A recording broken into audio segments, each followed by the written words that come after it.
Hello everyone, welcome to my channel students unique academy. आज हम बात करेंगे सीटेट के प्रीवियस ईयर के पेपर के बारे में, जो कि हमारा 24 जनवरी 2023 को हुआ था। इसके पहले मैंने इसके सारे प्रीवियस ईयर बना रखे हैं, ना देखे हो तो प्लेलिस्ट में जाकर देख लीजिए। हमारा पहला क्वेश्चन जो है वो चाइल्ड डेवलपमेंट पेडागोजी का है। तो हमारा पहला क्वेश्चन कह रहा है कि क्रांतिक अवधि के संप्रत्यय की क्या अवधारणा है, यानी कि concept of critical period assumes. Option A है कि विकास के दौरान अपरिवर्तनीय क्षति। ऑप्शन बी है वातावरण का विकास पर कोई प्रभाव न होना। ऑप्शन सी है आनुवंशिकता का विकास पर बहुत कम प्रभाव होना। ऑप्शन डी है पुरस्कारों का विकास के दौर पर नकारात्मक प्रभाव। सही आंसर हमारा हो जाएगा ऑप्शन ए, विकास के दौरान अपरिवर्तनीय क्षति। ठीक है, हमारी व्याख्या भी कह रही है कि विकास के दौरान अपरिवर्तनीय क्षति जो क्रांतिक अवधि के संप्रत्याय की अवधारणा है। क्रांतिक अवधि क्या होती है? सभी व्यक्तियों के लिए सीखने की एक महत्वपूर्ण समय अवधि होती है कि महत्वपूर्ण अवधि आमतौर पर लगभग 2 वर्ष की उम्र में प्रारंभ होती है। अच्छा, क्रांतिक अवधि जो होती है वो सभी व्यक्तियों में सीखने की अवधि होती है, वो होती है जो कि 2 वर्ष से स्टार्ट हो जाती है। यदि किसी व्यक्ति को इस अवधि के दौरान सही पर्यावरणीय प्रोत्साहन नहीं मिलता है तो नए कौशल सीखने की उनकी क्षमता कमजोर हो जाएगी, जिससे बाद के जीवन में बहुत से कम सामाजिक कार्य प्रभावित होंगे। और होता क्या है, अगर कोई बच्चा होता है वो इस एज में बहुत अच्छे से सीख नहीं पाता है तो बाद में उसके जो होता है वो ये जो क्षमता होती है बहुत ही ज़्यादा वीक हो जाती है। ठीक है, उससे जो सामाजिक कार्य होते हैं वो प्रभावित होते हैं। अगला क्वेश्चन कह रहा है कि विकास की नमनीयता में विश्वास रखने वाले सिद्धांतकारी निम्न में से किस दृष्टिकोण को मानते हैं? पहला है कि केवल स्वाभाविक विकास निर्धारित करता है। दूसरा है पालन पोषण विकास को प्रभावित करता है। तीसरा है विकास हमेशा निरंतर होता है। और ऑप्शन डी है विकास हमेशा अनिरंतर होता है। तो सही आंसर हो जाएगा ऑप्शन बी, पालन पोषण जो होता है वो विकास को प्रभावित करता है। ठीक है, हमारी व्याख्या कह रही है कि विकास की नमनीयता में विश्वास रखने वाले सिद्धांतकारी इस दृष्टिकोण को मानते हैं कि जो पालन पोषण होता है वो विकास को प्रभावित करता है। बच्चों के विकास के अधिकांश पहलुओं पर बच्चों और माता पिता का अपमानजनक व्यवहार, जैसे शारीरिक हिंसा, चीखना चिल्लाना, हिंसक धमकियाँ, ये बाल दुर्व्यवहार बच्चों के विकास को अत्यधिक प्रभावित करता है। होता है क्या है कि बच्चे बचपन से ही जो माता पिता होते हैं वो चिल्लाते हैं, उनका गलत व्यवहार करते हैं, एक दूसरे को मारते पीटते हैं, तो उनका विकास जो होता है बहुत ज़्यादा प्रभावित होता है। जैसे कि ये हमारे पास एक डायग्राम दिया गया है। ठीक है, इससे आप समझ सकते हैं। हमारा अगला क्वेश्चन कह रहा है तीसरे नंबर का कि बहुत छोटे बालकों के लिए डे समाजीकरण की प्राथमिक संस्था है। ऑप्शन ए है मुद्रक संचार। ऑप्शन बी है धार्मिक संस्था। ऑप्शन सी है विद्यालय। ऑप्शन डी है तत्कालीन परिवार। सही आंसर हो जाएगा हमारा तत्कालीन परिवार। बहुत छोटे बालक होते हैं, इनके लिए जो तत्कालीन परिवार होता है वो समाजीकरण की प्राथमिक संस्था होता है। ठीक है, विद्यालय जो होता है वो द्वितीयक संस्था होता है। हमारी व्याख्या भी कह रही है कि बहुत छोटे बालक होते हैं उनके लिए जो तत्कालीन परिवार है वो समाजीकरण की प्राथमिक संस्था है, जबकि जो मुद्रक संचार, धार्मिक संस्था और विद्यालय जो है वो समाजीकरण की द्वितीय संस्था है। ठीक है, समाजीकरण कितने प्रकार का होता है? 2 प्रकार का। एक होती है इसकी प्राथमिक संस्था और एक होती है द्वितीय संस्था। प्राथमिक समाजीकरण क्या होता है? परिवार, हमारी फैमिली, हमारा आस पड़ोस, हमारे मित्र समूह और हमारी क्रीड़ा समूह, यानी जिसमें प्लेइंग में खेलते हैं बच्चों के साथ, वहाँ ये सब प्राथमिक समाजीकरण के संस्थाएं हैं। जबकि द्वितीय क्या होती हैं? विद्यालय, धार्मिक संस्थाएं, मीडिया, पत्र पत्रिकाएं और जो किताबें होती हैं, ये सब हमारी समाजीकरण की द्वितीय संस्थाएं हैं। ठीक है, अगला क्वेश्चन कह रहा है कि जीन पियाजे के सिद्धांत में क्रियाओं और विचारों की संगठित प्रणाली जो व्यक्तियों को उनके जीवन से संबंधित वस्तुओं और घटनाओं को मानसिक रूप से प्रस्तुत करने और सोचने की स्वीकृति देती है, क्या कहलाती है? ऑप्शन ए है उन्नत आयोजक। ऑप्शन बी है संहिता। ऑप्शन सी है उपकरण और ऑप्शन डी है स्कीम है। सही आंसर हो जाएगा ऑप्शन डी, स्कीम है। ऑलरेडी मैंने इसका वीडियो बना रखा है, ना देखा हो तो देख लीजिए। जीन पियाजे से बहुत सारे क्वेश्चंस आएंगे, शॉर्ट्स देखा कीजिए। हमारी व्याख्या कह रही है कि जीन पियाजे के सिद्धांत में क्रियाओं और विचारों की संगठित प्रणाली जो व्यक्तियों को उनके जीवन से संबंधित वस्तुओं और जो घटनाएं होती हैं उनको मानसिक रूप से प्रस्तुत करने और सोचने की स्वीकृति देती है। और ये क्या कहलाती है? ये हमारा स्कीमा जो है वो कहलाती है। स्कीमा क्या होती है? बच्चों के अंतःकरण में मानसिक जमा चीज़ों का उपयोग करके किसी वस्तु के प्रति जो धारणा विकसित करता है वो ही हमारा जो स्कीमा है वो कहलाती है। ठीक है, अगला क्वेश्चन कह रहा है कि जीन पियाजे के संज्ञानात्मक विकास के सिद्धांत के अनुसार किस चरण पर अधिकतर बच्चे दूसरों के दृष्टिकोण को समझने में विशेषता कठिनाई महसूस करते हैं? पहला है कि उत्तर पारंपरिक, ऑप्शन बी है पूर्व संक्रियात्मक, ऑप्शन सी है मूर्त संक्रियात्मक, ऑप्शन डी है औपचारिक संक्रियात्मक। सही आंसर हो जाएगा हमारा ऑप्शन बी पूर्व संक्रियात्मक। ठीक है, हमारी व्याख्या है कि जीन पियाजे के संज्ञानात्मक विकास के सिद्धांत के अनुसार पूर्व संक्रियात्मक चरण पर ज्यादातर बच्चे होते हैं वो दूसरों के दृष्टिकोण को समझने में विशेषता जो कठिनाई होती है वो महसूस करते हैं। और जीन पियाजे ने संज्ञान विकास के कितने चरण दिए हैं? 4। कौन कौन से? संवेदीगामक अवस्था, पूर्व संक्रियात्मक अवस्था, मूर्त संक्रियात्मक अवस्था और औपचारिक यानी कि अमूर्त संक्रियात्मक अवस्था। पहला जन्म से 2 वर्ष, दूसरा 2 से 7 वर्ष, तीसरा 7 से 11 वर्ष, चौथा 11 वर्ष से अधिक का है। पहले में वस्तु स्थायित्व विकसित करता है और इंद्रियों और क्रियाओं के माध्यम से संसार को देखता है। पहली अवस्था होती है संवेदीगामक अवस्था जो 0 से 2 वर्ष तक होती है। इसमें जो बच्चा होता है वो वस्तु स्थायित्व को विकसित कर लेता है और इंद्रियां और क्रियाएं होती है उनके माध्यम से जो संसार है इसको देखता है। दूसरा हमारा है पूर्व संक्रियात्मक अवस्था जो 2 से 7 वर्ष तक होता है। इसमें क्या होता है कि प्रतीकात्मक सोच जो होती है वो विकसित हो जाती है। सोच जो होती है वो यहाँ पर केंद्रित होती है और दूसरों के दृष्टिकोण को समझने में कठिनाई होती है। ठीक है, तीसरा है मूर्त संक्रियात्मक जो 7 से 11 वर्ष तक होता है। इसमें जो मूर्त घटनाएं होती है उनके बारे में जो तार्किक रूप से बच्चा सोचने प्रारंभ कर देता है, संख्या, द्रव्यमान और वचन में भी अंतर सीख लेता है। ठीक है, चौथा हमारा औपचारिक अमूर्त संक्रियात्मक है, 11 वर्ष उससे अधिक होता है। इसमें परिकल्पनात्मक या समालोचनात्मक चिंतन आरंभ कर देता है। ठीक है, छठा क्वेश्चन कह रहा है हमारा कि लेव वाइगोत्स्की के अनुसार संज्ञानात्मक विकास डैश का उत्पाद है। लेव Vygotsky suggested that cognitive development is a product of dash. Option A है अनुवांशिक स्वभाव, ऑप्शन बी है केवल अवलोकन और अनुकरण, तीसरा है सामाजिक संपर्कता और चौथा है अस्मिता निर्माण। सही आंसर हमारा हो जाएगा इसमें ऑप्शन सही आंसर हो जाएगा ऑप्शन सी सोशल इंटरेक्शंस यानी कि सामाजिक संपर्कता। हमारी व्याख्या कह रही है कि लेव वाइगोत्स्की के अनुसार संज्ञानात्मक विकास सामाजिक संपर्कता का उत्पाद है और लेव वाइगोत्स्की ने सामाजिक सांस्कृतिक सिद्धांत को प्रतिपादित किया है जिसमें उन्होंने बताया है कि सामाजिक अंतःक्रिया के द्वारा जो बालक होते हैं वो ज्ञान को अर्जित करते हैं और बालक की सामाजिक अंतःक्रिया के फलस्वरूप भी बच्चों का संज्ञानात्मक, शारीरिक और जो सामाजिक होता है वो विकास होता है। अतः बालकों के सर्वांगीण विकास में समाज, संस्कृति और भाषा अत्यंत महत्वपूर्ण स्थान इनका होता है। ठीक है, अगला क्वेश्चन कह रहा है कि निम्न में से किसका मानना है कि मानवीय गतिविधियां सांस्कृतिक परिप्रेक्ष्य में विकसित होती हैं और उन परिप्रेक्ष्यों से हटकर उन्हें समझा नहीं जा सकता है। ऑप्शन ए है जीरोम ब्रूनर, ऑप्शन बी है डेविड आशुवेल, ऑप्शन सी है जीन पियाजे और ऑप्शन डी है लेव वाइगोत्स्की।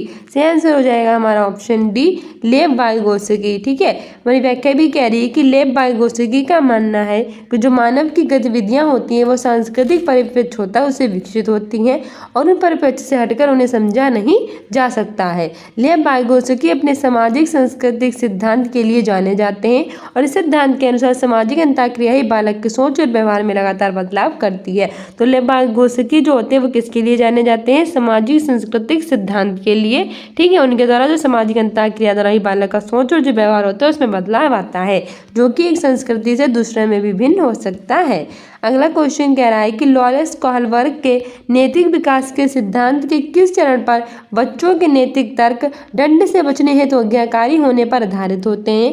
ऑप्शन ए पूर्व परंपरागत स्तर, ऑप्शन बी है परंपरागत स्तर, ऑप्शन सी है उत्तर परंपरागत स्तर और ऑप्शन डी है औपचारिक परंपरागत स्तर। सही आंसर हमारा हो जाएगा ऑप्शन ए पूर्व परंपरागत स्तर। ठीक है, लॉरेंस कोहलबर्ग के नैतिक विकास के सिद्धांत के अनुसार जो बच्चों का नैतिक तर्क यानी दंड से बचने हेतु आज्ञाकारी होने पर पूर्व परंपरागत स्तर है। ठीक है, हमारी व्याख्या भी कह रही है कि लॉरेंस कोहलबर्ग के नैतिक विकास के सिद्धांत के पूर्व परंपरागत स्तर चरण पर बच्चों के नैतिक तर्क यानी दंड से बचने हेतु जो आज्ञाकारी है उस पर आधारित है। कोहलबर्ग के सिद्धांत को 3 प्राथमिक स्तरों में विभाजित किया गया है। नैतिक विकास के स्तर पर 2 चरण होते हैं, पूर्व परंपरागत स्तर 4 से 10 वर्ष होता है, इसमें आज्ञाकारिता सजा और आत्म अभिरुचि और प्रतिपूर्ण अभिमुखता आती है। दूसरा हमारा होता है पारंपरिक स्तर, ये 10 से 13 वर्ष तक होता है, इसमें अच्छा लड़का अच्छी लड़की विन्यास और सामाजिक व्यवस्था बनाए रखना होता है। और तीसरा होता है उत्तर परंपरागत स्तर, जो 13 से 16 वर्ष होता है, इसमें सामाजिक अनुबंध और व्यक्तिगत अधिकार और सार्वभौमिक सिद्धांत होता है। ठीक है, अगला क्वेश्चन कह रहा है कि निम्न में से कौन सा एक संरचनावादी अध्यापक की विशेषता है। ऑप्शन ए है कि बहुत अमूर्त विचारों पर आधारित पाठ तैयार करना। दूसरा है कि अकेले हल करने के लिए बहुत सारी समस्याएं देना। तीसरा है कि अधिगम का मूल्यांकन अर्धकालीन परीक्षाओं के आधार पर करना।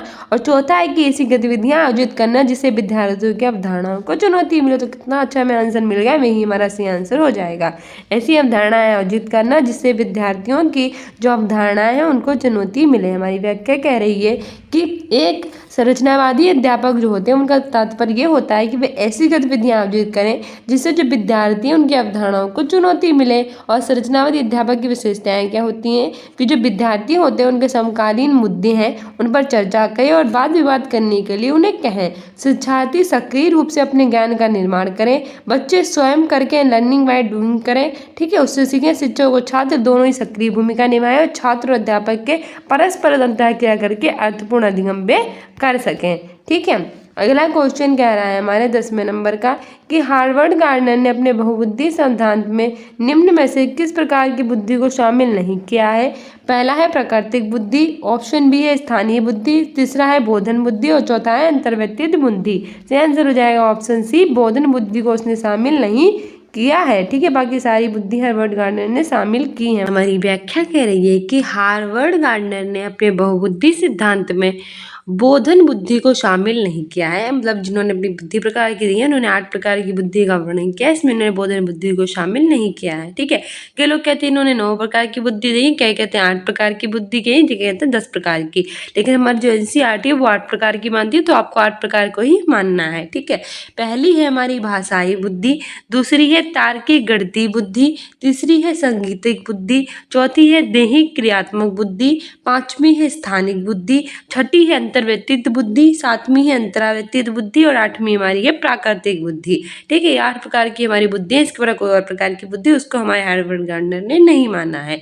ठीक है, अगला क्वेश्चन कह रहा है हमारा कि ये हमारा अभिकथन और तर्क वाला है। तो हमारा अभिकथन ये है कि जब शुरुआत में कोई विद्यार्थी किसी समस्या को हल नहीं कर पा रहा है तो अध्यापिका को उसे बोल बोल कर सोचने के लिए प्रोत्साहित करना चाहिए। तो हमारा सही बिल्कुल है। हमारा तर्क है कि मौखिकीकरण और बोल बोल कर सोचना विचारों को क्रमित करता है और दी गई समस्या को हल ढूंढने में मदद करना है। ठीक है, तो इसमें से हमें सही विकल्प चुनना है। तो पहला कह रहा है कि ए और आर दोनों सही है और आर ए की सही व्याख्या करता है। दूसरा कह रहा है कि ए और आर दोनों सही है लेकिन आर ए की सही व्याख्या नहीं है। तीसरा कह रहा है कि ये सही है लेकिन आर गलत है। और चौथा कह रहा है कि ए और आर दोनों गलत है। हमारा सही आंसर हो जाएगा ऑप्शन ए और आर दोनों सही है और आर जो है वो ए की सही व्याख्या करता है। ठीक है, हमारी व्याख्या कह रही है कि जब शुरुआत में कोई विद्यार्थी किसी समस्या को हल नहीं कर पा रहा हो तो अध्यापिका को उसे बोल बोल कर सोचने के लिए प्रोत्साहित करना चाहिए। मतलब क्या होता है कि स्टार्टिंग में कोई प्रॉब्लम आई है और जो विद्यार्थी उसे सॉल्व नहीं कर पा रहे तो जो हमारी टीचर है उन्हें ऐसा करना चाहिए कि वो प्रॉब्लम ना बोल बोल कर सोचे। अगर बोल बोल कर सोचेगा तो उसको अच्छे से वो कर पाएगा सॉल्व, क्योंकि ये मौखिकीकरण और बोल बोल कर सोचना होता है हमारे जो विचार होते हैं उनको क्रमिक करता है। जो दी गई समस्या होती है उसका हल ढूंढने में भी वो उसकी मदद करता है। इस तरह ये और दोनों सही हैं और आर जो है वो एक ही सही व्याख्या है। ठीक है, हमारा अगला क्वेश्चन कह रहा है 12वें नंबर का कि कक्षा में जेंडर रूढ़िवादिता को रोकने के लिए ये महत्वपूर्ण है कि in order to address gender stereotypes in the classroom it is important to. Option A है कि अंतर जेंडर पारस्परिकता को प्रतिबंधित किया जाए, make cross gender interactions restrict है कि जेंडर भेदभाव चर्चा करने से बचा जाए यानी avoid discussions around gender discrimination. तीसरा कह रहा है कि ऐसे उदाहरण प्रस्तुत किए जाएं जो रूढ़िवादियों को चुनौती दें और चौथा कह रहा है कि रोजमर्रा की गतिविधियों द्वारा जेंडर पक्षपात किया जाए। तो जेंडर पक्षपात कभी हमें करना करना ही नहीं चाहिए। ठीक है, जेंडर भेदभाव चर्चा करनी चाहिए, बचना क्यों चाहिए, मैं इस पर चर्चा करनी चाहिए कि क्यों किया जा रहा है। परस्पर में प्रतिबद्ध नहीं करना चाहिए। सही आंसर हमारा ऑप्शन बी सी सही हो जाएगा। ऑप्शन सी सही हो जाएगा। कितना अच्छा है ना कि ऐसे उदाहरण प्रस्तुत करें जो रूढ़िवादियों को चुनौती दें। ठीक है, present examples that challenge Dooj stereotypes. ठीक है, हमारी व्याख्या भी कह रही है कि कक्षा में जेंडर रूढ़िवादिता को रोकने के लिए ये महत्वपूर्ण है कि हमें ऐसे उदाहरण प्रस्तुत करें जो रूढ़िवादों को चुनौती दे, जिससे कि समाज में किसी लिंग विशेष के लिए व्याप्त धारणाओं को कम किया जा सके, जबकि अंतर जेंडर पारस्परिकता को प्रतिबंधित करके जेंडर भेदभाव पर चर्चा करके तथा रोजमर्रा की गतिविधियों द्वारा जेंडर पक्षपात करके कक्षा में जेंडर रूढ़िवादिता है उसको रोका नहीं जा सकता है। ठीक है, हमारा 13वां क्वेश्चन कह रहा है कि एक अध्यापक के तौर पर आप अपनी कक्षा में मौजूद व्यक्तिगत विभिन्नताओं को अपनाने के लिए निम्न में से क्या करोगे। यानी आपकी जो क्लासरूम है उसमें अगर आपको व्यक्तिगत विभिन्नताओं को अपनाने के लिए आप क्या कर सकते हो। ठीक है, एक टीचर्स के तौर पर पहला है कि मिश्रित योग्यता समूह बनाना, दूसरा है कि पाठ्यक्रम को संबद्ध करना, तीसरा है कि अध्यापक के बाल केंद्रित तरीके अपनाना, चौथा है कि विद्यार्थियों का नामकरण करना। तो हमारा पहला ऑप्शन है कि पहला दूसरा सही है, कि पहला दूसरा और तीसरा सही है। तीसरा कह रहा है कि दूसरा तीसरा और चौथा सही है, और चौथा कह रहा है कि दूसरा और चौथा सही है। सही आंसर हो जाएगा ऑप्शन बी, पहला दूसरा और तीसरा सही है। देखिए, पहला दूसरा और जो हमारा तीसरा है वो सही है। नामकरण नहीं करना चाहिए, मिश्रित योग्यता समूह बनाना चाहिए, पाठ्यक्रम को समृद्ध करना चाहिए, और अध्यापक के जो बाल केंद्रित तरीके हैं उनको अपनाना चाहिए। ठीक है, इसलिए हमारा जो ऑप्शन बी है वो सही हो जाएगा। मेरी व्याख्या भी कह रही है कि एक टीचर के तौर पर हमें अपनी कक्षा में मौजूद जो व्यक्तिगत विभिन्नता है उनको अपनाने के लिए मिश्रित योग्यता समूह बनाने चाहिए, जिससे जो होते हैं सभी जो बच्चे हैं एक दूसरे से अपने जो विचार है वो साझा कर सके, एक दूसरे के साथ ग्रुप में जुड़ सकें। पाठ्यक्रम को हमें समृद्ध करना चाहिए, और अध्यापक के जो बाल केंद्रित तरीके हैं उन्हें अपनाना चाहिए, और विद्यार्थियों का नामकरण करना बिल्कुल भी नहीं चाहिए। इनके बजाय हमें उन्हें सक्रिय रूप से शामिल करना चाहिए और सहजता से उन्हें स्वीकार करना चाहिए, जिससे वो अपने जो डेवलपमेंट है उस पर ज़्यादा ध्यान दे सकें। ठीक है, अगला क्वेश्चन कह रहा है कि विद्यार्थियों में समालोचनात्मक सोच को बढ़ावा देने के लिए जरूरी है कि पहला है कि कक्षा में चर्चा और बहस को टाला जाए, avoid discussion and debate in classroom. दूसरा कह रहा है कि विद्यार्थियों को चिंतन का समय दिया जाए, provide reflections time to student. तीसरा कह रहा है कि रटकर याद करने पर बल दिया जाए, एम्फेसिस ऑन रॉट मेमोराइजेशन। और चौथा कह रहा है कि विद्यार्थियों को सहयोगात्मक कार्य देने से बचा जाए। सहयोगात्मक कार्य देने से क्यों बचना चाहिए, रटकर बल देने पर बिल्कुल नहीं देना चाहिए, और कक्षा में चर्चा के बहस को बिल्कुल नहीं टालना चाहिए, बल्कि बहस को तो बढ़ावा देना चाहिए, जिससे बच्चे अपने जो माइंड में जो भी विचार आ रहे हैं उनको एक दूसरे के साझा कर सकें। और रटकर याद करने पर कभी बल नहीं देना चाहिए, कि रॉट मेमोराइजेशन को हमेशा गलत कहा गया है। ठीक है, सहयोगात्मक कार्य से बचना नहीं चाहिए, जबकि सहयोगात्मक कार्य को बढ़ावा देना चाहिए। सही आंसर हो जाएगा option B, provide reflections time to students. विद्यार्थियों को चिंतन का हमें समय देना चाहिए। ठीक है, हमारी व्याख्या भी कह रही है कि विद्यार्थियों में समालोचनात्मक सोच को बढ़ावा देने के लिए जरूरी है कि विद्यार्थियों को चिंतन का समय दिया जाए, विद्यार्थियों को कक्षा में चर्चा और बहस में शामिल किया जाए, रटकर याद करने की अपेक्षा स्वयं करके सीखने पर बल दिया जाए, जिससे विद्यार्थियों के अंदर सहयोग की भावना है वो विकसित हो जाए। ठीक है, समालोचनात्मक सोच क्या होती है? ये एक ऐसी प्रक्रिया है जो किसी व्यक्ति को निर्णय लेने के लिए, सूचना को एकत्र करने के लिए, उसकी व्याख्या करने के साथ साथ चिंतनशील तर्कसंगत सोच का उपयोग और अपसारी चिंतन को चुनौती देती है। ठीक है, अगला क्वेश्चन कह रहा है कि assessment for learning should be, अधिगम हेतु मूल्यांकन किस प्रकार का होना चाहिए। ऑप्शन ए है परीक्षा केंद्रित, एग्जाम सेंटर। बिल्कुल गलत कह दो, कोई भी परीक्षा केंद्रित नहीं होता है, सब बाल केंद्रित होते हैं। दूसरा है मानदंड संदर्भित, तीसरा है रचनात्मक, और चौथा है मानकीकृत। तो मानकीकृत भी नहीं होता, इसको भी हटा दो। सही आंसर हमारा हो जाएगा ऑप्शन सी, रचनात्मक। ठीक है, हमारी व्याख्या भी कह रही है कि अधिगम हेतु मूल्यांकन रचनात्मक होना चाहिए, क्योंकि एक ऐसा मूल्यांकन है जो शिक्षण अधिगम प्रक्रिया में बच्चों की प्रगति की निगरानी करने को संदर्भित करता है। ठीक है, ये छात्रों की शैक्षणिक उपलब्धियों में सुधार करके उनके प्रेरणा स्तरों को प्रोत्साहित करता है। क्या कहता है, जो बच्चों की उपलब्धियां होती है उनमें सुधार कर देता है, उनको जो प्रेरणा स्तर होते हैं उनको प्रोत्साहित करता है। यदि मूल्यांकन रचनात्मक हो तो उचित रणनीतियों के साथ छात्रों के सीखने की कठिनाइयां होती है उनका निदान होता है, उनका उपचार भी किया जाता है। ठीक है, और चलो देख लेते हैं हम assessment for learning, assessment of learning और असेसमेंट एज लर्निंग होता है क्या है, क्योंकि इससे काफ़ी क्वेश्चंस पूछे जाते हैं। तो सबसे पहले हमारा असेसमेंट फॉर लर्निंग है, यानी सीखने के लिए आकलन है। इसमें क्या होता है कि इसका उपयोग छात्रों के प्रदर्शन को बेहतर बनाने के लिए किया जाता है। इसे रचनात्मक मूल्यांकन भी कहते हैं। छात्रों के प्रदर्शन को बेहतर बनाने के लिए करते हैं, जिसका प्रयोग उसे हम कहते हैं सीखने के लिए आकलन, यानी असेसमेंट फॉर लर्निंग। इसमें हम रचनात्मक मूल्यांकन भी कह सकते हैं। ठीक है, दूसरा हमारा है असेसमेंट ऑफ लर्निंग, यानी सीखने का आकलन। ये क्या होता है, इसका उपयोग शिक्षण अधिगम प्रक्रिया की समाप्ति पर या वर्ष की अवधि के अंत में होता है। इसे योगात्मक मूल्यांकन भी कहते हैं। इसमें क्या होता है, इसका उपयोग कब होता है, शिक्षण अधिगम की प्रक्रिया की जब समाप्ति हो जाती है या फिर वर्ष की अवधि का जब अंत हो जाता है तो हम इसका प्रयोग करते हैं और इसे हम योगात्मक मूल्यांकन भी कहते हैं। तीसरा होता है असेसमेंट एज लर्निंग, यानी सीखने के रूप में आकलन। ये छात्रों को स्वयं के बारे में सीखने में सक्षम बनाता है और स्व मूल्यांकन को बल देता है। ठीक है, अगला क्वेश्चन कह रहा है कि विभिन्न सजातीय समूह से संबंधित विद्यार्थियों से युक्त कक्षा में एक अध्यापिका को क्या करना चाहिए। ऑप्शन ए है कि विद्यार्थियों को समान संजितियों के आधार पर वर्गीकृत कर देना चाहिए। दूसरा कह रहा है कि ऐसी चर्चाएं सुसाधित करनी चाहिए जिनसे विविधता के प्रति स्वीकृति और सम्मान पैदा हो।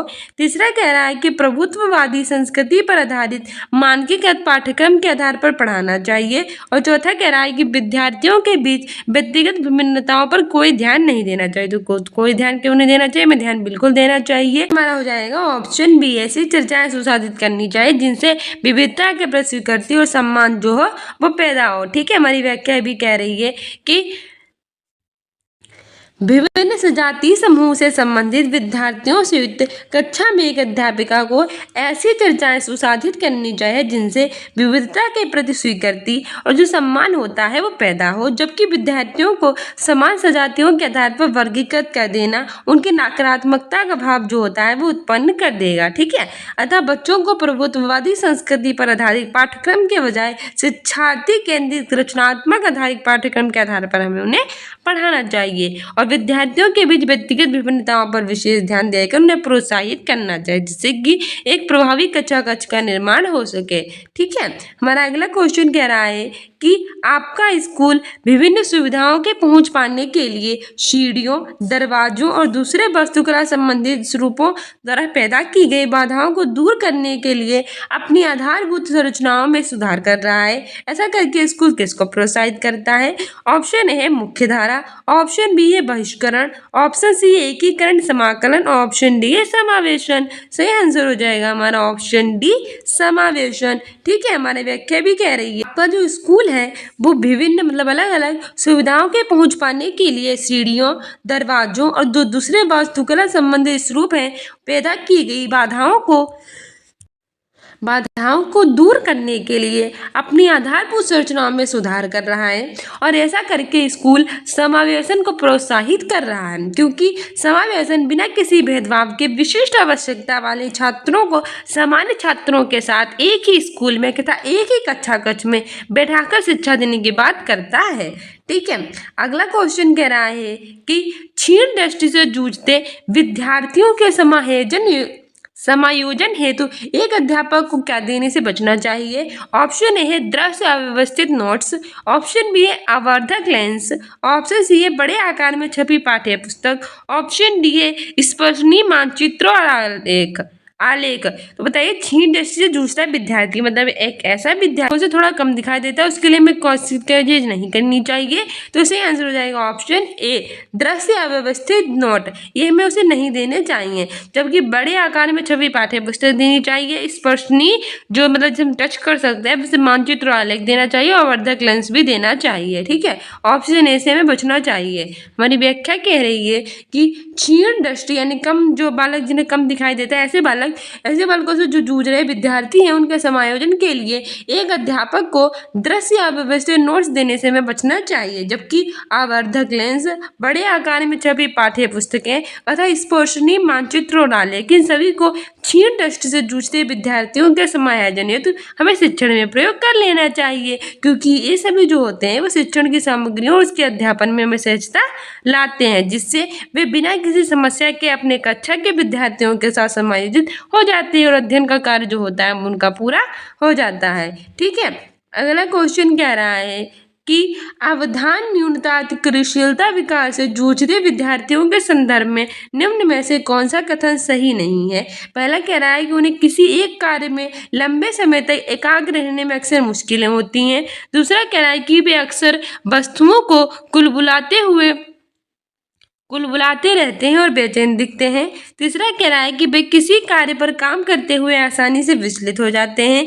और चौथा कह रहा है उनकी काफ़ी लंबी और स्थिर अवधान अवधि होती है। तो सही आंसर हमारा हो जाएगा इसमें option D, they have long and sustained attention span. उनकी काफ़ी लंबी और स्थिर अवधान अवधि होती है। ठीक है, तो हमारी व्याख्या भी कह रही है कि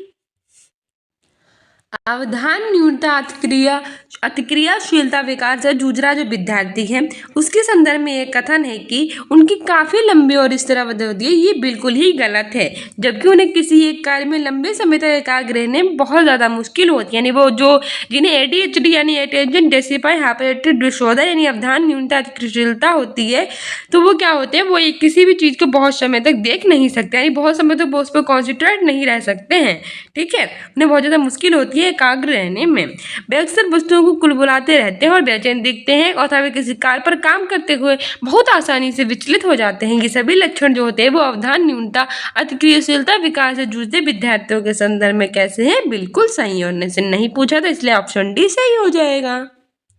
अगला क्वेश्चन कह रहा है कि एक स्कूल में एक प्रतिभावान विद्यार्थी को कुछ श्रेणियों को छोड़कर सीधे उच्च श्रेणी में पदोन्नत कर दिया जाता है। प्रतिभावान विद्यार्थियों को पढ़ाने के लिए इस स्कूल में किस उपागम का इस्तेमाल किया गया। ऑप्शन ए है त्वरण, ऑप्शन बी है समृद्धिकरण, ऑप्शन सी है प्रोत्साहन, ऑप्शन डी है संश्लेषण। सही आंसर हमारा हो जाएगा ऑप्शन ए त्वरण।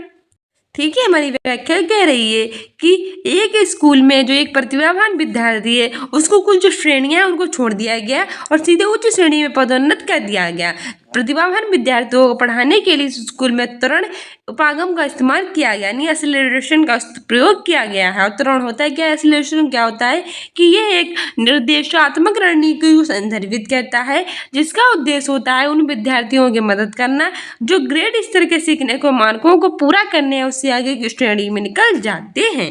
ठीक है, अगला क्वेश्चन कह रहा है हमारा कि अर्थपूर्ण अधिगम हेतु कक्षा में ऐसी संस्कृति विकसित करनी चाहिए जहाँ विद्यार्थियों को डेज के अत्यधिक अवसर मिले। पहला है कि एक दूसरे से प्रतिस्पर्धा करने, competitor with each other. Option B कह रहा है ज्ञान का निर्माण करने, कंस्ट्रक्ट नॉलेज। तीसरा कह रहा है तथ्यों को रटकर याद करने, रोड मेमोराइजेशन। द फैक्ट्स तो सबसे बकवास है, तो हटा दो, रोड मेमोराइजेशन कभी नहीं चलना चाहिए। चौथा कह रहा है कि निष्क्रिय होकर सुनना है, लिसन पैसिवली। मैंने हमेशा कहा है कि बच्चों को एक्टिव होना चाहिए ना कि पैसिव, तो ये भी हटा दो। अब पहले और दूसरे में से बताओ हमारा सही आंसर कौन सा हो जाएगा। सही तो प्रतिस्पर्धा करना भी हटा दो, क्योंकि प्रतिस्पर्धा करना होगा नहीं, निगेटिव में जाता है। तो बचा कौन सा, ऑप्शन बी बचा, तो ऑप्शन बी हमारा सही हो जाएगा, ज्ञान का निर्माण करने। ठीक है, हमारी व्याख्या भी देखो इस तरह से आप इसमें अच्छा कर सकते हैं जब आपके पास इतनी नॉलेज हो कि आपको कौन से ऑप्शन हटाने, तो ऑप्शन जब हटा देंगे तो आपको पॉजिटिव ऑप्शन मिल जाएगा। ठीक है, निगेटिव वाले आपको हटा लेने हैं और पढ़कर एक बार में अच्छे से पढ़ेंगे, कॉन्सेंट्रेट होकर एक बार अच्छे से पढ़ेंगे तो आपको पता चल जाएगा कौन सा पॉजिटिव है कौन सा निगेटिव। हमारी व्याख्या कह रही है कि अर्थपूर्ण अधिगम हेतु कक्षा में ऐसी संस्कृति विकसित करनी चाहिए जहां विद्यार्थियों को ज्ञान का निर्माण करने के बहुत ज़्यादा अवसर मिले।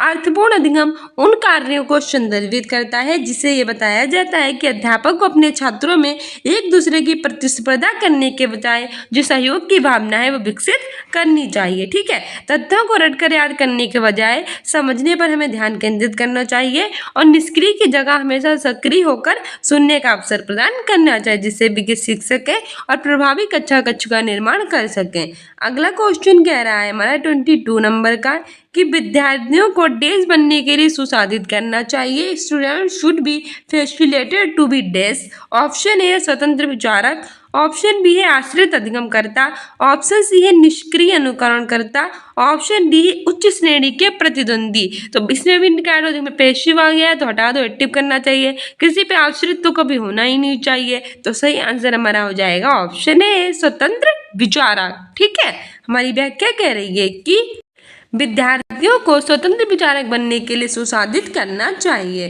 ठीक है, जैसे कि जेपी गिलफोर्ड थे, उन्होंने कहा था कि सोचना क्या चिंतन करना समस्त प्रकार के प्रतिष्ठान से संबंधित प्रतीकात्मक व्यवहार है और विद्यार्थियों को स्वतंत्र विचारक बनने के निम्न लाभ होते हैं। जैसे कि पहला लाभ है कि ये नई समस्याओं का समाधान करने में सहायता करता है। हमारे सामने कोई नई प्रॉब्लम आ जाती है तो उसको हम फेस कर सकते हैं। दूसरा कह रहा है कि लक्ष्य के प्रति उन्मुख होने में सहायता करता है, हमारा जो गोल है उसको हम इजीली प्राप्त कर सकते हैं। तीसरा कह रहा है कि सकारात्मक सुदृढ़ीकरण में सहयोग प्रदान करता है। चौथा कह रहा है कि प्रभावी शिक्षार्थी बनने में लाभकारी होता है। पांचवा कह रहा है कि विभिन्न दृष्टिकोणों की समझ विकसित करने में भी ये लाभकारी है। ठीक है, अगला क्वेश्चन कह रहा है हमारा विकथन ए और तर्कार क्या है। अब ये हमारा अभिकथन और तर्क वाला है। हमारा अभिकथन ये कह रहा है कि शुरुआती उम्र से ही हमारा मस्तिष्क वास्तविक सांसारिक परिवेशों से जुड़ी विषय वस्तु को सीखने में सक्षम होता है। और तर्क कह रहा है कि प्राथमिक स्तर पर विद्यालयों को आमूरत विषय वस्तु और पुस्तकीय अधिगम पर बल देना चाहिए। तो हमें सही विकल्प चुनना है इसमें से। ठीक है, तो पहला कह रहा है कि ये और दोनों सही है और आर ए की सही व्याख्या करता है। दूसरा कह रहा है कि ये और दोनों सही है लेकिन आर ए की सही व्याख्या नहीं है। तीसरा कह रहा है कि ये सही है लेकिन आर गलत है। और चौथा कह रहा है कि ये और दोनों गलत हैं। तो हमारा सही आंसर हो जाएगा ऑप्शन सी, ए सही है लेकिन जो हमारा आर है वो गलत है। ठीक है, हमारी व्याख्या भी कह रही है कि अभिकथन ए शुरुआती उम्र से ही हमारा मस्तिष्क जो वास्तविक सांसारिक परिवेश से जुड़ी विषय वस्तुएं उनको सीखने में सक्षम होता है, सही है। क्योंकि क्या होता है कि छोटे बच्चे स्वयं ज्ञान के सृजनकर्ता के रूप में होते हैं, स्वयं ज्ञान का निर्माण करते हैं और उनमें अनुसरण द्वारा संज्ञानात्मक ज्ञान की वृद्धि होती है जिससे कि भी किसी भी सीखने में चीज को सक्षम हो जाते हैं। जबकि तर्क आर होता है वो प्राथमिक स्तर पर विमूर्त विषय वस्तु और पुस्तकीय अधिगम होता है, उसमें बल देना चाहिए। ठीक है, ये बिल्कुल गलत है क्योंकि प्राथमिक स्तर पर विद्यार्थियों को मूर्त विषय वस्तु करके सीखने में अधिगम पर बल देना चाहता है, ये सही है। और लेकिन जो आर जो है वो गलत है। अगला क्वेश्चन कह रहा है हमारा कि अधिगम अधिक प्रभावशाली होता है जब पहला है कि विषय वस्तु अत्यधिक जटिल हो, दूसरा है कि अध्यापक का शिक्षा शास्त्र व्यवहारात्मक हो, तीसरा कह रहा है कि अधिगम लक्ष्य परीक्षा केंद्रित हो, तो परीक्षा केंद्रित कभी नहीं होगा, बालक केंद्रित होगा। चौथा कह रहा है कि अधिगम का स्वभाव प्रयोगात्मक हो। तो सही आंसर हमारा हो जाएगा ऑप्शन, सही आंसर ऑप्शन डी है। सही आंसर ऑप्शन डी हो जाएगा, अधिगम का स्वभाव प्रयोगात्मक हो। ठीक है, हमारी व्याख्या कह रही है कि अधिगम यानी कि जो लर्निंग होती है वो अधिक प्रभावशाली होती है जब अधिगम का स्वभाव कैसा होता है, प्रयोगात्मक होता है, एक संदर्भित रूप में हो, रचनावादी सिद्धांत पर आधारित हो, करके सीखने पर जो बल देता हो, समस्या समाधान पर बल देता हो और दूसरों को सीखने के लिए जो प्रोत्साहित करता हो। इसके साथ ही अधिगम की प्रभावशीलता तब और अधिक बढ़ जाती है जब एक स्व निर्देशित हो जाता है। ठीक है, अगला क्वेश्चन कह रहा है हमारा कि रीना एक दी गई समस्या के समाधान हेतु उस समस्या से मिलती जुलती समस्याओं को उद्धृत कर रही है। वह निम्न में से किस समस्या समाधान युक्ति का इस्तेमाल कर रही है। एक जो लड़की है रीना, वो क्या कह रही है, उसके सामने कोई प्रॉब्लम आ रही है तो वो देख रही है कि ऐसी सेम प्रॉब्लम कौन कौन सी वो फेस कर चुकी है, उसके इस्तेमाल पर वह उसके द्वारा वह अपने समस्या समाधान कर रही है। तो वो किस युक्ति का इस्तेमाल इसके लिए कर रही है। ऑप्शन ए है निगमन परीक्षण यानी कि हाइपोथेसिस टेस्टिंग, ऑप्शन बी है अनुरूपक सोच यानी एनालॉजिकल थिंकिंग, ऑप्शन सी है प्रक्रियात्मक स्थिरता यानी कि फंक्शनल व्यक्ति सहायक विधियां, ऑप्शन बी अनुरूपक सोच यानी एनालॉजिकल थिंकिंग। ठीक है। हमारी व्याख्या कह रही है कि जो रीना है उसके सामने कोई प्रॉब्लम आ रही है, उसको जब वो सॉल्व कर रही है, उसकी मिलती जुलती जो सेम प्रॉब्लम उसको वो उद्धत करी, इसके लिए वे अनुरूपक सोच की जो है वो समस्या समाधान युक्ति का इस्तेमाल कर रही है। अनुरूपक सोच दो स्थितियों और घटनाओं के बीच संबंध की समानता को देखने, उसका उपयोग करने और समझ को विकसित करने के लिए करते हैं। ठीक है, ये धारणा बनाने, समस्या समाधान और समालोचना चिंतन विकसित करने के लिए विशेष रूप से महत्वपूर्ण होती है। अगला क्वेश्चन हमारा व्युत्क्रमण और तर्क वाला है। हमारा व्युत्क्रमण ये कह रहा है कि एक अध्यापिका को विद्यार्थियों द्वारा की गई त्रुटियों पर कोई ध्यान नहीं देना चाहिए, और तर्क कह रहा है कि त्रुटियों का अधिगम की प्रक्रिया में कोई महत्व नहीं होता है। तो हमें सही विकल्प चुनना है। पहला है कि और दोनों सही है और आर एक की सही व्याख्या करता है। दूसरा कह रहा है कि और दोनों सही है लेकिन आर एक की सही व्याख्या नहीं है। तीसरा कह रहा है कि ये सही है लेकिन आर गलत है। और चौथा कह रहा है कि और दोनों गलत है। सही आंसर हमारा हो जाएगा ऑप्शन डी, ई ओ आर दोनों गलत हैं। ठीक है, कैसा गलत है हमारी व्याख्या भी कह रही है, जरा देख लीजिए। एक अध्यापक यानी कि जो एक टीचर है उसको विद्यार्थियों द्वारा की गई त्रुटियों पर कोई ध्यान नहीं देना चाहिए, गलत है।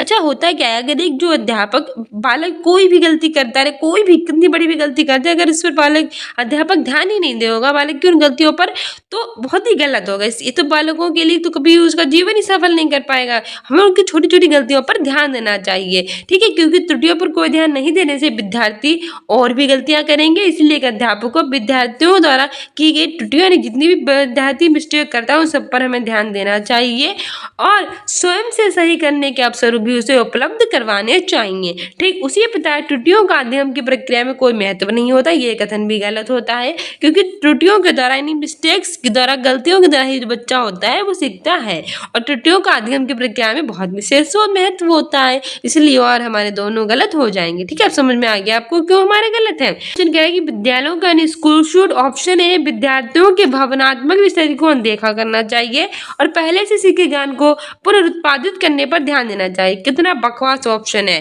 क्यों हमें विद्यार्थियों की भावनात्मक स्थिति जो होती है उसको बिल्कुल यानी जो उसका इमोशनल स्टेट होता है उसको बिल्कुल भी अनदेखा हमें नहीं करना चाहिए, हमें उस पर पूरा ध्यान देना चाहिए और पहले से सीखे, ठीक है, उस पर पूरा हमें ध्यान देना चाहिए, तो ये गलत हो जाएगा। दूसरा है कि विद्यार्थियों के सामाजिक संदर्भ को अनदेखा तो हमें किसी चीज को नहीं करना चाहिए, चाहे उसका सामाजिक संदर्भ हो, चाहे उसका मानसिक संदर्भ हो, चाहे उस इमोशनल कैसा भी हो। ठीक है, तीसरा है कि विद्यार्थियों के सामाजिक संदर्भ के प्रति विचारशील होना चाहिए और नए ज्ञान के निर्माण को अनदेखा करना चाहिए, तो ये भी बकवास है।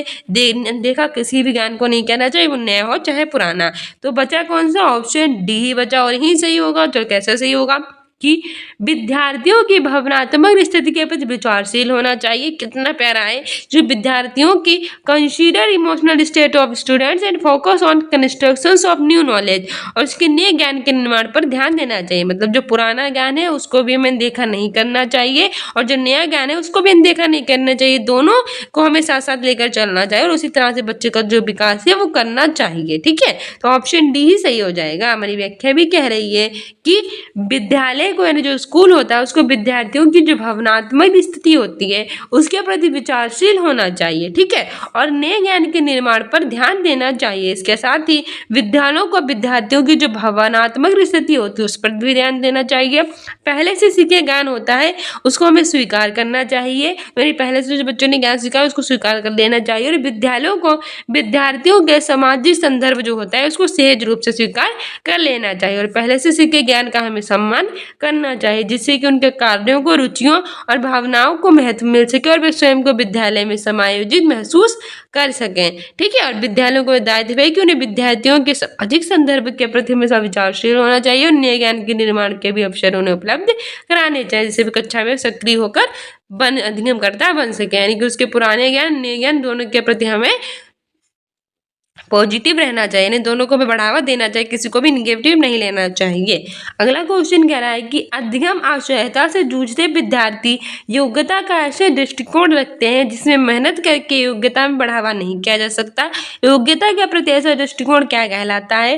पहला है कि एकल सत्व दृष्टिकोण, दूसरा है कि वार्षिक दृष्टिकोण, तीसरा है प्रवीणता उन्मुखी दृष्टिकोण, चौथा है अधिगम आशावादी दृष्टिकोण। ऑप्शन है एकल सत्व दृष्टिकोण। ठीक है, इंटाइटिव व्यू।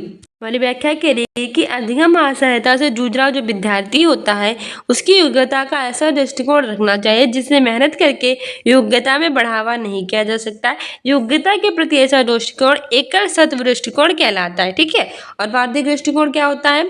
बुद्धि एक ऐसी गुणवत्ता या योग्यता है जो प्रयासों के माध्यम से बढ़ाई जा सकती है। प्रवृत्ता उन्मुखी दृष्टिकोण क्या होता है?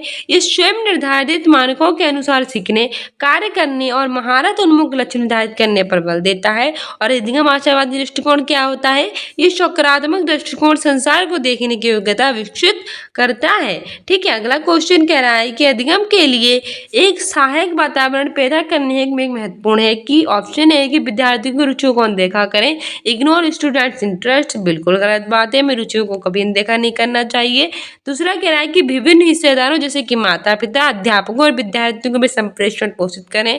तीसरा कह रहा है बहुत सख्त, कठोर और सत्तावादी अध्यापकों को नियुक्त करें, बहुत गलत बात है, हमें ऐसे अध्यापक नहीं नियुक्त करने चाहिए जो बच्चों के बारे में बिल्कुल भी ना सोचे, बस अपनी थोपते जाएं, बहुत ही कठोर उन्हें दंड देते हो, तो ये सब नहीं करना चाहिए। चौथा कह रहा है कि पढ़ाने के लिए मानकीकृत पाठ्यक्रम लागू करें, बिल्कुल गलत बात है, तो सबसे प्यारा हमारा ऑप्शन बी ही हो जाएगा कि विभिन्न हिस्सेदारों जैसे कि माता पिता, उनके अध्यापक और जो विद्यार्थी होते हैं उनके भी संप्रेषित पोषित करें। Foster communication among different stakeholders such as parents, teachers and students. ठीक है, हमारा ऑप्शन भी सही हो जाएगा। हमारी व्याख्या कह रही है कि अधिगम के लिए यानी कि लर्निंग के लिए हमें एक सहायक वातावरण पैदा करना चाहिए, जैसे कि ये महत्वपूर्ण है कि उसके विभिन्न हिस्सेदार जैसे कि उसके माता पिता हो गए, उसके अध्यापक होंगे और जो विद्यार्थी हैं उनके बीच में संप्रेषण पोषित किया जाए। ठीक है, विद्यार्थियों की रुचियों को सहजता से स्वीकार किया जाए, सरल, लचीले और लोकतांत्रिक अध्यापक है उन्हें नियुक्त करना चाहिए और पढ़ाने के लिए रचनात्मक पाठ्यक्रम है उसको हमें लागू करना चाहिए जिससे कि बच्चों में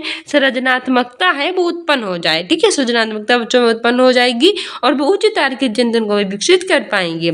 एक सहायक वातावरण का निर्माण तभी संभव होता है जब बच्चों के लिए गतिविधि आधारित अधिगम का उपयोग करके उन्हें प्रश्न पूछने के लिए हम प्रोत्साहित करेंगे तथा टीसीएम यानी ठीक है टीशियम और बर्कशीट आदि का उपयोग करके शिक्षण कार्य करेंगे जिससे कि विज्ञान को सक्रिय ग्रहण करता हमेशा पॉजिटिव होंगे, वो पॉजिटिव जो होंगे पॉजिटिवली जो होगी नॉलेज उसको ग्रहण करेंगे ना कि पैसिवली। ठीक है, पैसिव कभी नहीं होना चाहिए, एक्टिव होना चाहिए और एक सकारात्मक अच्छा कच का भी निर्माण हो सके। ठीक है, अगला क्वेश्चन कह रहा है कि निम्न में से कौन सा कारक विद्यार्थियों के प्रभावशाली और अर्थपूर्ण अधिगम में सहयोग नहीं करता है? ऑप्शन ए बाल केंद्रित शिक्षा शास्त्र, ऑप्शन बी है अधिगम की सार्वभौमिक रूपरेखा, ऑप्शन सी है मानकीकृत पाठ्यक्रम और ऑप्शन डी अध्यापक का संरचनावादी उपागम। ऑप्शन सी मानकीकृत पाठ्यक्रम, ये नहीं होगा। ठीक है, बाकी बाल केंद्रित शिक्षा शास्त्र, अधिगम की सार्वभौमिक रूपरेखा, अध्यापक का संरचनावादी दृष्टिकोण ये सभी होगा। कभी कह रहे हैं कि मानकीकृत पाठ्यक्रम विद्यार्थियों के प्रभावशाली और अर्थपूर्ण अधिगम में सहयोग नहीं करता है, जबकि जो बाल केंद्रित शिक्षा शास्त्र होता है वो अधिगम की सार्वभौमिक रूपरेखा और अध्यापन का संरचनावादी उपागम विद्यार्थियों के प्रभावशाली और अर्थपूर्ण अधिगम में सहयोग करता है। ठीक है, अधिगम सर्वाधिक प्रभावशाली और अर्थपूर्ण होगा जो हमें एक संदर्भात्मक रूप में होगा और विद्यार्थी के आंतरिक कारकों से प्रेरित होगा। ठीक है, सो डियर स्टूडेंट्स, ये था हमारे सीटेट का प्रीवियस ईयर का paper. I hope you like this video. If you like it then like, subscribe and share. Don't forget to subscribe this channel. ऐसे ही सीटेट के सारे प्रीवियस ईयर और बिहार शिक्षक भर्ती और आपके यूपी पुलिस और किसी भी एग्जाम की प्रिपरेशन कर रहे हैं तो उसके प्रीवियस ईयर जानने के लिए आप अभी हमारे स्टूडेंट्स इन अकेडमी को इंस्टाग्राम पे फॉलो कर लीजिए। मिलते हैं नेक्स्ट वीडियो में। Thank you, bye, keep loving, keep watching, keep sharing and don't forget to subscribe this channel. और साथ ही आप सारी प्लेलिस्ट देख डालिए, हमने सारे प्रीवियस ईयर की ऑलरेडी बना रखी है और आपकी जो करंट अफेयर आती है 10 बजे मॉर्निंग में वो भी देखा कीजिए। मिलते हैं नेक्स्ट वीडियो में। Thank you, bye.